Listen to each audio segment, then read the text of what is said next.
I looked around nervously as the rain battered against my car windshield.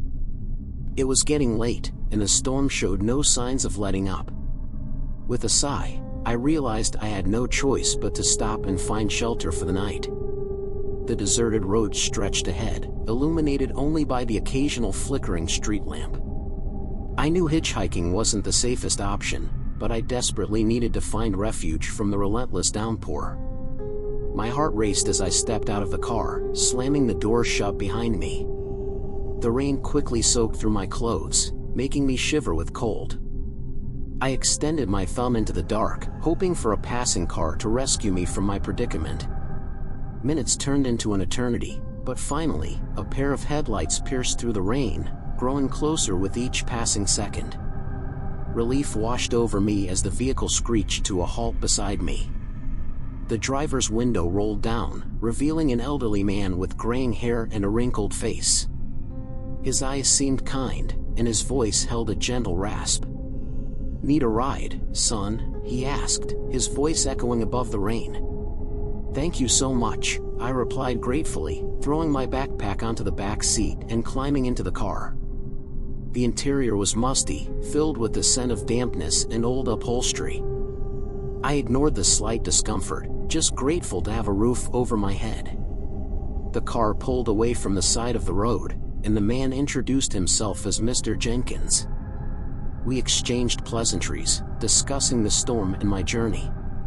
The conversation flowed easily, and I began to relax, feeling safer with each passing mile. But as the rain cascaded against the windshield, I noticed something odd. The surroundings seemed unfamiliar, as if we had taken a wrong turn. I frowned, my worry returning. Before I could voice my concern, Mr. Jenkins spoke up, his voice taking on an unsettling tone. "You know, I've been driving these roads for years," he said, his eyes fixed on the road ahead. "I know shortcuts that most people don't." My unease grew, but I decided to give him the benefit of the doubt, hoping it was merely a harmless detour. Minutes turned into an hour, and my eyes darted around the darkened countryside, searching for any signs of familiarity. Panic began to rise within me, but I suppressed it, not wanting to offend my supposed savior. As the rain started to subside, a heavy silence settled between us. I strained my ears, hoping to hear the sound of a passing car, anything to indicate that we were headed in the right direction. But the only sound that reached my ears was the low hum of the engine. Finally, unable to contain my anxiety any longer, I cleared my throat and asked, "Mr. Jenkins, are we almost there? I think I might have missed my turn." His response sent a chill down my spine. "Oh, we're close, my boy," he said, his voice eerily calm. "But you see, there's something I need to tell you." I leaned forward, my heart pounding in my chest. "What is it?" Mr. Jenkins turned to face me, and his face contorted into a sinister smile. "You're not going anywhere," he hissed, revealing a set of sharpened teeth that seemed far too long to be human. My blood ran cold as I realized the gravity of my situation. I was trapped in a car with a monster masquerading as a kind old man.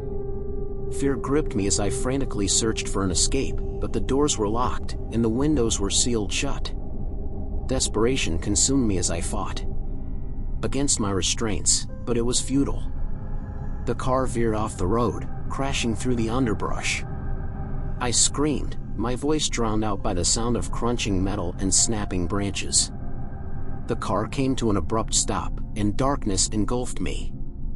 I was trapped, alone with the creature that had lured me into its clutches. It leaned closer, its breath hot and foul against my face. "I've been hunting for a long time," it whispered, its voice dripping with malice. "And you, my dear hitchhiker, are my latest prize." As the creature lunged at me, its teeth glinting in the moonlight, I closed my eyes, praying for an escape that seemed impossible. The story of my hitchhiking gone wrong would be forever lost, swallowed by the night, a cautionary tale for those who dare to trust strangers on dark and stormy nights.